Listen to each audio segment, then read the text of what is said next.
Lebaran sebentar lagi. Salam jumpa mitra BLU. Apa kabarnya hari ini? Sudah terima THR atau belum? Baik yang sudah terima maupun belum, tetap semangat ya dalam menjalankan tugas sebagai agen pemerintah dalam melayani masyarakat di berbagai bidang. Kali ini, saya, Natalia, mewakili kru BLU Talks Kanwil DJPB Provinsi Bali, hadir kembali di hadapan mitra BLU untuk membawakan topik yang hangat dan pastinya dinanti-nanti, karena muncul biasanya menjelang Hari Raya Idul Fitri. Ya, benar. Topik BLU Talks kali ini adalah pembayaran tunjangan Hari Raya pada BLU.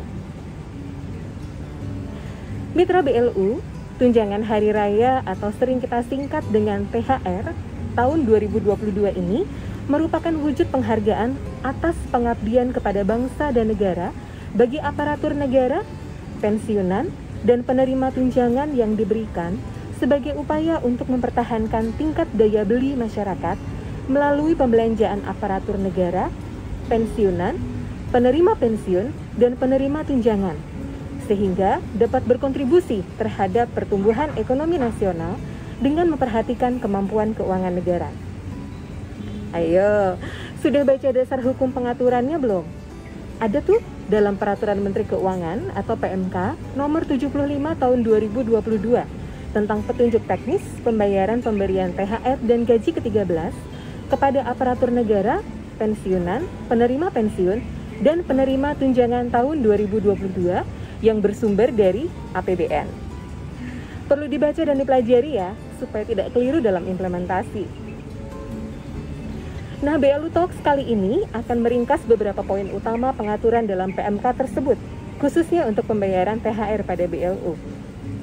Jadi mitra BLU, THR pada Satker BLU pada intinya diberikan kepada pimpinan dan atau pejabat pegawai pada BLU, baik yang berasal dari pegawai ASN, gitu ya, aparatur sipil negara, prajurit TNI dan anggota Polri, maupun pegawai non-aparatur sipil negara atau pegawai non-ASN. Kemudian yang kedua, kepada pimpinan BLU yang di atas itu mencakup pejabat pengelola BLU dan juga Dewan Pengawas BLU. Adapun untuk Dewan Pengawas BLU meliputi Ketua Dewas, anggota Dewas, dan Sekretaris Dewas. Nah, ada beberapa detail perbedaan pengaturan pembayaran THR pada BLU untuk BLU yang sudah menerapkan pembayaran remunerasi sesuai keputusan Menteri Keuangan. Lalu ada juga untuk BLU yang belum menerapkan remunerasi dengan keputusan Menteri Keuangan. Kalau mau tahu detailnya, dijelaskan di dalam Surat Direktur Jenderal Perbendaharaan nomor S108-PB-2022 hal pembayaran THR tahun 2022 pada Satker BLU. Jangan sampai salah bayar karena kurang paham ya mitra BLU. Yuk kita simak perbedaan ketentuannya. Yang pertama adalah THR yang diberikan untuk pimpinan dan pegawai pada BLU yang sudah menerapkan pembayaran remunerasi sesuai keputusan Menteri Keuangan. Nah, untuk BLU ini, komponen THR-nya adalah penghasilan untuk yang diterima setiap bulan sesuai struktur remunerasi, yaitu ada dua komponen, gaji pokok dan tunjangan yang melekat pada gaji, biasanya kalau untuk ASN sumbernya dari rupiah murni APBN. Dan yang kedua, unsur tunjangan kinerja berupa insentif sebesar 50%, tapi dengan catatan dari capaian kerja setinggi-tingginya 100%. Nah, ini sudah tercantum di dalam KMK remunerasi tiap BLU ya, mitra BLU. Kemudian yang kedua, besarnya THR dibayarkan mengacu pada komponen penghasilan, yaitu gaji dan insentif yang dibayarkan pada bulan April 2022. Kemudian, yang ketiga, THR bagi pimpinan atau pegawai BLU yang non-ASN diberikan dengan besaran paling tinggi sebesar THR yang dibayarkan kepada pimpinan dan pegawai BLU yang ASN. Ketentuan penyetaraan kelas jabatannya ditetapkan dengan keputusan pemimpin BLU. Nah, sekarang pengaturan selanjutnya adalah untuk BLU yang belum menerapkan remunerasi dengan keputusan Menteri Keuangan. Jadi belum ditetapkan remunerasinya dengan KMK ya, mitra BLU. Untuk BLU ini, pimpinan dan pegawainya mendapatkan THR dengan ketentuan sebagai berikut.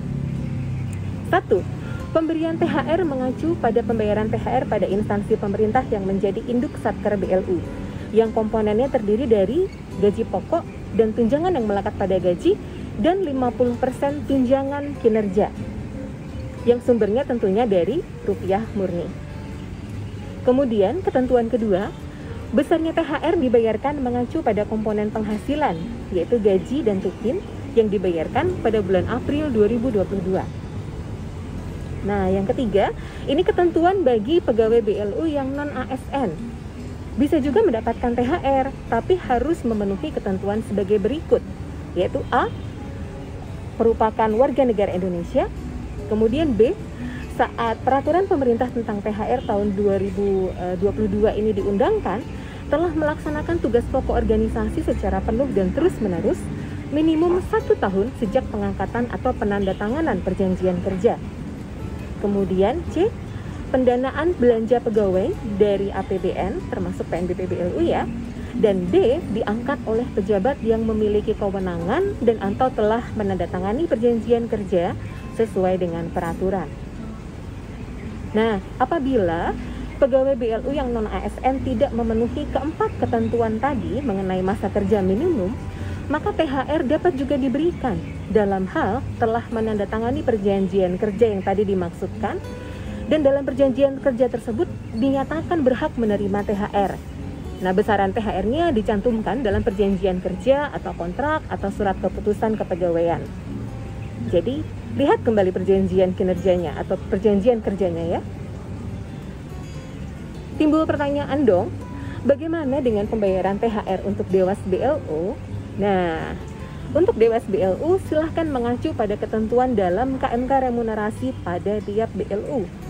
Jadi secara regulasi THR ini diberikan untuk Dewas BLU yang BLU-nya sudah menerapkan pembayaran remunerasi berdasarkan keputusan Menteri Keuangan ya.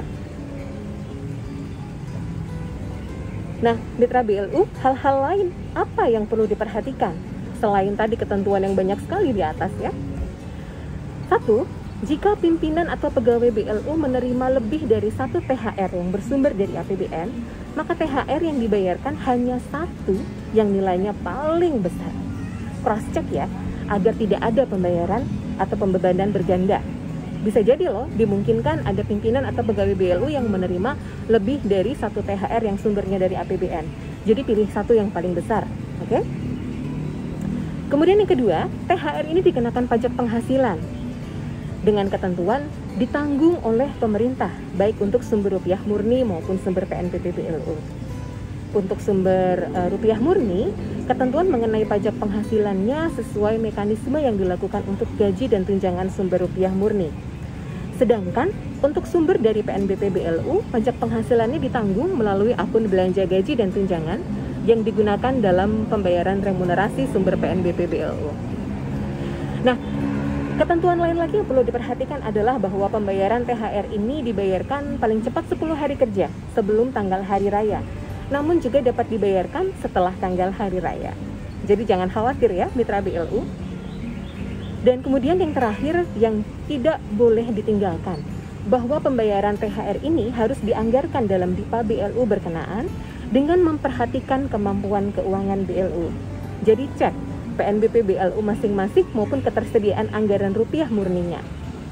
Kemudian cek kembali rencana bisnis dan anggaran BLU ya, sehingga kalau ada yang kurang pas, segera bisa dilakukan revisi dan disahkan sesuai dengan ketentuan peraturan perundangan. Oke mitra BLU, selamat menghitung dan membayarkan THR BLU dengan tepat dan sesuai dengan ketentuan peraturan perundangan ya. Materi lengkap BLU Talks kali ini bisa diakses melalui linktree/blu.talks sebagaimana tercantum di bawah ini. Hati-hati, jangan bayarkan melebihi atau di luar apa yang sudah diatur, oke? Nah, semoga THR yang diberikan pemerintah bermanfaat untuk mitra BLU semua dalam mendukung pemulihan perekonomian nasional. Manfaatkan dengan bijak dan gunakan sesuai dengan prioritas kebutuhan. Tetap semangat, jaga selalu protokol kesehatan untuk yang mau mudik dan berhari raya. Dan mari terus bergerak ke arah pemulihan untuk semua mitra BLU. Saya Natalia, mewakili kru yang bertugas, undur diri. Sampai jumpa.